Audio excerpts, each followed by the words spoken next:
Hello, I am Bentham and welcome back to Factorio Railworld, where in the previous episode we were sorting out a bunch of random 0.13 stuff. We went over to the midpoint and sorted out the stations, made sure that some other stations were okay as well, and then we went over to the oil outpost and started setting up the production of Flamethrower ammo, because that will probably be replacing our shotgun, because it's awesome.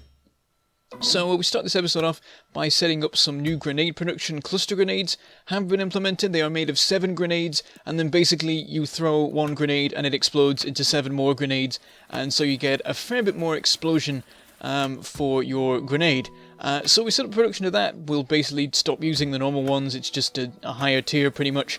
And should be very useful, not just for dealing with biters, but also for dealing with forest fires, as we will see later on. I'm not sure just how effective they will be against the biters, but there is research now for upgrading the damage of grenades, so I wouldn't be surprised if once that is all done, they actually become quite good at dealing with, at the very least, like all biters apart from behemoths. If they could deal with behemoths, that would be awesome. That would basically fill a bit of a gap that we're having at the moment in terms of dealing with them. It's like everything can take out biters, but the behemoths are just everything proof, just because of how insanely powerful they are relative to everything else. But we wander over to the new south station over here and start setting up the loading of a bunch of concrete into this random train we have parked here. And this is going to be to send up to Cape Kerbal, so we can get the whole place concreted and looking quite nice. And hopefully we will find some nice uses for the new kind of concrete as well, because you can just craft 10 concrete into 10 like marked concrete. I don't know what it's called. Warning concrete, striped concrete. It's the black and yellow stripes that you usually get to warn you of stuff. We can work out cool places to put that, make things look a little bit nicer. So we leave the bots to sort that out. There's not enough like concrete in storage to get the 2 cargo wagons loaded up, but I don't know how important it is to actually get it fully loaded. And there will be some being crafted in the meantime to help deal with it. We'll check up on that later on and then send it off. So I made my way over to the oil outpost. We need to finish the work we were doing on the flamethrower ammo. We got a chemical plant in place and we got it making a small amount of flamethrower ammo, but the thing is it needs a constant supply of iron, so we need to get that delivered in, which is at the moment we don't have anything delivered into the oil outpost. It's entirely exports, well, apart from in the actual station where the oil barrels are loaded in.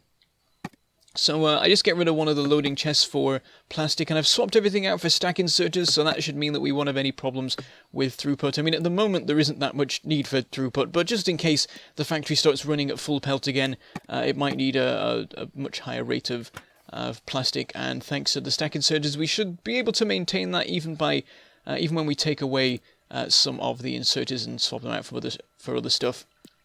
So we set up some storage in the train for iron plates, and then start getting it belted over. It's a bit of a mess to actually find a way to get this delivered in, but I managed to find like one spot where it's possible, and once again we're using every slot that every loading space that train has, all 12 of them, and I'm sort of wishing I'd done a double wagon train for it. Luckily, because we have the increased capacity of cargo wagons now, it's not a huge problem, but I do sort of wish it wasn't the case and that I did need to have a double cargo wagon train. It does seem a bit ridiculous that I can transport so many different things at once.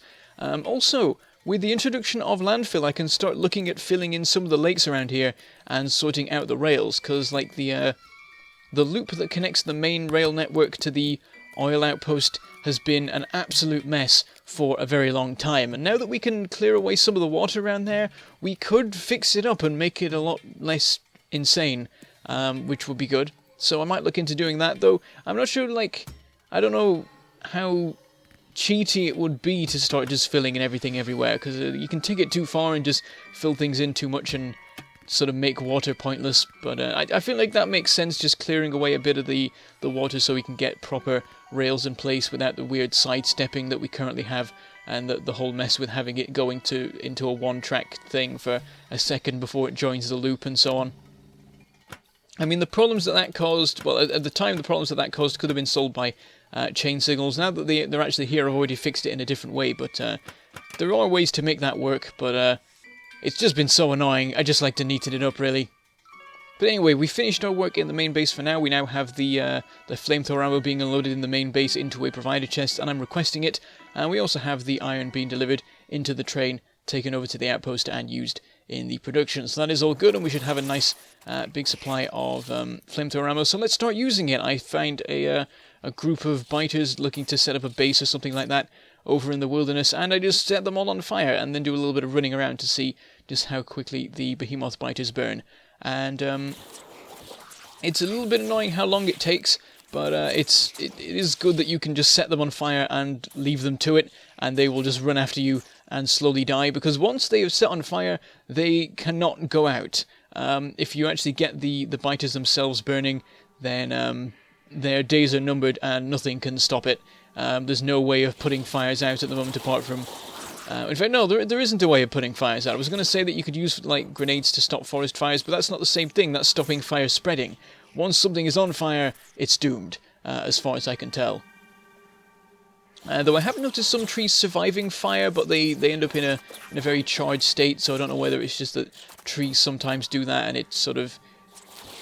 It's just them becoming charred instead of actually burning down or something like that.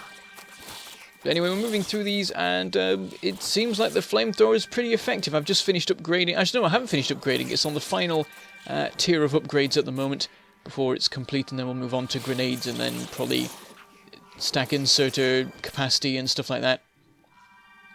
But I've already come up with a couple of techniques for dealing with biter bases, and it basically comes down to just running into the middle of it and spamming fire in every direction. Because the fantastic thing about fire is that it's a one-use thing. Unlike the shotgun, the shotgun, I was going to say the shotgun ammo, but just the shotgun itself, you don't have to focus fire on one thing after another and take things down one by one. The shotgun has fantastic damage output and can take down all sorts of, they can take down spawners and worms very quickly. But with the flamethrower, you just need to quickly set everything on fire and then run away. It's not a case of sustaining fire long enough to take something out. You just quickly run in, spray fire everywhere, run out, and when you come back, it'll all be burned. Annoyingly, when you do it like that, sometimes some worms manage to survive, but it does take out, as far as I can tell, every spawner as long as you actually aim roughly in the direction of the spawner, just because they're bigger. But occasionally some of the smaller worms can sneak through by just being in a gap between the flames. It appears that they can't really spread from base to base. They can only spread from tree to tree. And also from biters to trees. That's something I've noticed. If you set a biter on fire and then it runs through a forest, it sets the forest on fire. Also, you maybe notice I left a bit of forest on fire back there, and I am slightly worried now in hindsight that I might have accidentally burned down that entire thing. And when I looked at it, it seemed like the trees were spread out enough that it wouldn't be a problem, but I probably should have paid a little bit more attention before running off. So if you see a bunch of pollution there later on, we know what happened. But yes, I think I managed to leave a single alien artifact over at that base just there, but whatever, we'll probably find it one day. And I hop on board the iron train that happens to be passing and make my way back to the main base, because I've been using up a surprising amount of the flamethrower ammo. I wasn't really sure how much you used up as you went, but we were starting to run out of the one stack that we had. So I go back to the main base, get resupplied, and I also increase my my requesting to 100 tanks of the stuff, so that should be fine. So maybe it uses a little bit more ammo than the shotgun shells do, but then it's completely different resources involved. I'd say that probably the shotgun shells are more efficient because I have plenty of copper and steel, and oil is not as good in terms of supply. I mean, I have a continuous supply in because of the way the oil works, that it never fully depletes, but like when it has fully depleted, it's really not very much at all, and I'd rather use it for more important things. And you see there, I very nearly died. I got a little bit too cocky and just stood in the middle of a bunch of behemoth biters while setting them on fire, and of course nearly died from a combination of my own fire and the behemoths. You can see there I was using the cluster grenades to stop the fire.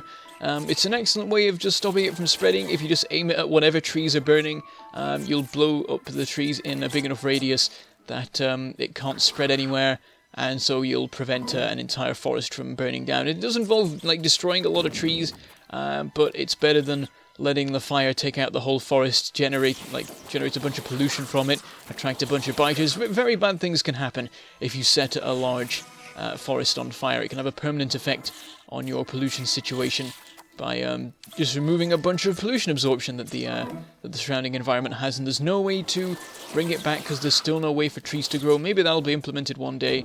I'm not sure whether it would be that they naturally grow or whether you'd have to plant them, but I won't be surprised if it happens at some point, just because with the forest fire and everything, you could very easily just run out of trees entirely. And of course, there's some maps where you spawn and there's just no trees for miles, and then you're a little bit stuck, unless you can go far afield enough to find some.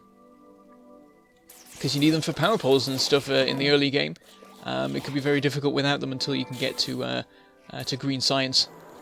But we're continuing up. We've nearly reached now the railway leading up to Cape Kerbal, and that is our destination for today. I set off the concrete train earlier to go there, and I'm making my way over there on foot, keeping an eye on the biter situation, and also sorting out the rails, because we need to make it so that trains can actually run from the main base to Cape Kerbal without having any trouble of getting stuck with two trains facing each other and stuff like that, because that can happen with the system that I currently have set up. I've just left it because there's only ever one train running along here at once for there to be a problem about.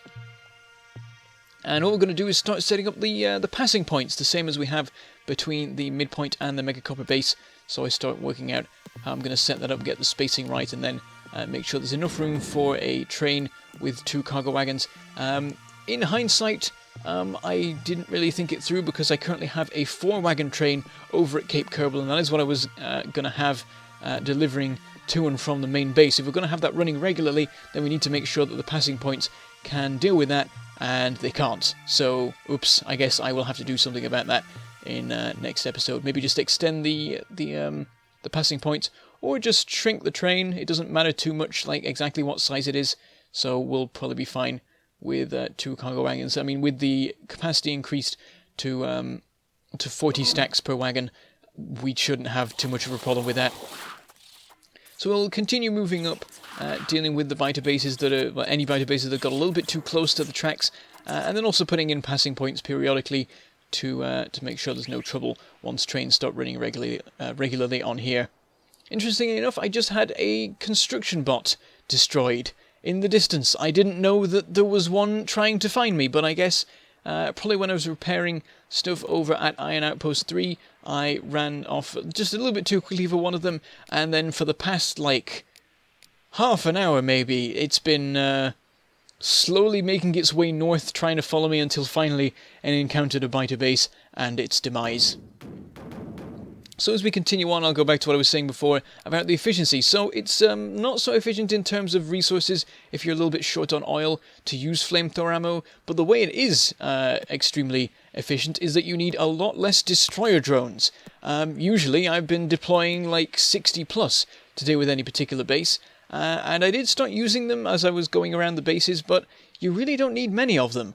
At one point I just deployed 5, a single capsule that deploys 5 bots, and that was, you don't need any really. If you set everything on fire, then you're covered. You can just run off. If you miss anything, you can go back and set it on fire again.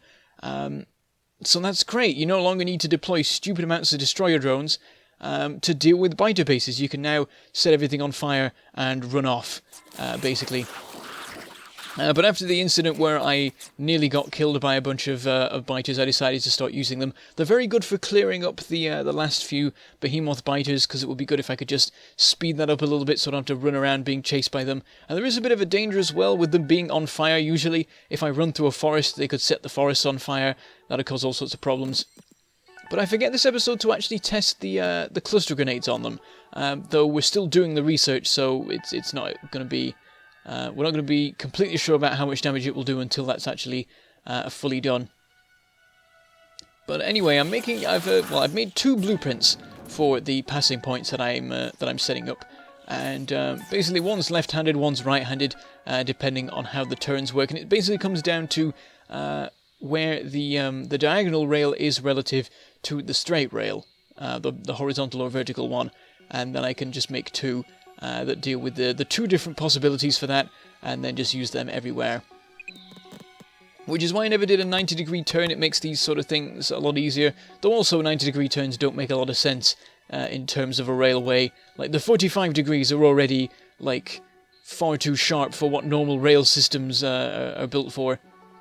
But anyway, I managed to mess up slightly how it works. I'm basically making sure to line it up in such a way that that I can use it for different kinds of turn. Though, in hindsight, I realised I maybe could have put the ends on and still had it work, as long as I just rotated it properly.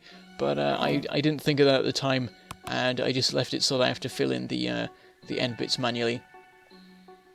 So I had to remake it because I'd lined it up slightly wrong for how I'd set it up, and then I continue on my way. But what I didn't realise when I did that was that I actually left some signals in place, because when I was originally building this railway, I kept putting in some like a two-way signal thing. The only reason was because as I was building the rails, the longer the track got, the more laggy it was to place a new rail on it. So I kept putting these signals in to just separate out the blocks so that the lag went away. And now what I need to do is make sure they're all gone, because if two trains are running in opposite directions along the track and meet each other, they will end up getting stuck on any of those components. Anyway, I just had a train run past me. Out of the blue, I was just working on this track that no train should be running on, and then suddenly the stone train went flying past. So I managed to spot it in the train menu and find out what it was doing, and basically it was trying to get from Stone Outpost 2 to the midpoint, and decided that this was the best route. Which does make a little bit of sense, because I think the new Stone Outpost I'm using now is closer to Iron Outpost 2, and therefore, like, closer to Cape Kerbal and stuff like that. So it might be the case that it's quicker now to get to the midpoint by this way, but that doesn't seem quite right. My guess is that there was another train further along the tracks that was basically blocking its route for a moment, and it decided, not knowing how long that train would be there for, that it would be better to take the other route just in case, and so ended up going this way. So I don't think it's going to do that all the time, but I should keep an eye out for it, because it could cause some problems with other trains running along here. Like, if 3 trains run along a passing point system like this, then it is, I think, it has to be 4 trains for there to be any sort of pile-up or anything like that, any sort of traffic jam, or 3 trains and one of them is too long. That can also be a problem. So with this one extra train maybe running along this system fairly frequently, it could cause us trouble if we're running quite a few other trains along here, and it could be that other trains run along here as well, depending on how things work out. Then that would be surprising, because like Iron Outpost 2 doesn't have anything to do with the midpoint or anything like that, and all the other stations that do are much more southwards relative to everything else. So it should only be the stone one, and hopefully not all the time. But it does mean that we should probably set up a passing point system between Cape Kerbal and the midpoint as well, just to make sure that if there's 2 trains running along there, they don't get jammed. Or I could disconnect the track between Cape Kerbal and the midpoint, and that would mean that no trains could run along there, because at the moment there's no plan for that to happen. At some point in the future, we might start having trains go between the midpoint and Cape Kerbal to deliver certain materials, but at the moment there's no plans for that, so it should be fine. Anyway, I'm continuing to set up the passing points. I set up a slightly different one further up, where the track just did a little sidestep, and it sort of makes sense to just have the sidestep split into 2, and then you can have them sort of more compact and nicer looking. Though that doesn't work unless you have the actual sidestep instead of a 45-degree bend that then doesn't turn again for a while. And as I was running along, I managed to mess up the blueprints. I ended up setting it up so that one of them had like extra signals in that shouldn't have been there, which showed me that I left some signals in place, so I could go back and fix those. And I also properly set up the blueprints so that one is has an L and one has an R in the thumbnail, so I can now just quickly look and tell which one's the right-handed, which one's the left-handed, which is based on which way the tracks curve, basically clockwise and anti-clockwise from straight lines, stuff like that. It doesn't matter that you know it, just as long as I know it, I can see very quickly which one is which. I never got around to telling you how I was telling, like, how the blocks were working as well. Basically, as I was running along, I was mousing over each of the each of the track pieces, because it actually shows you what block the track is part of. I always forget that's a feature, but it is a huge help for telling when you've missed some signals, because suddenly the block number will change without you noticing anything. So I was able to use that to tell when a track hadn't been messed about with yet, and when one had just been changed by my actions and stuff like that, which made things a little bit easier. Anyway, we've arrived in Cape Kerbal. I finished setting up some more signals, and I'll move this new concrete train over to its own station so the other train can get back into place, and we will finish for today. Next episode, we will continue work on Cape Kerbal, maybe get some rocket production operational, maybe we'll not have enough time, but that is all. I shall say goodbye, thank you for watching, and I shall see you next time.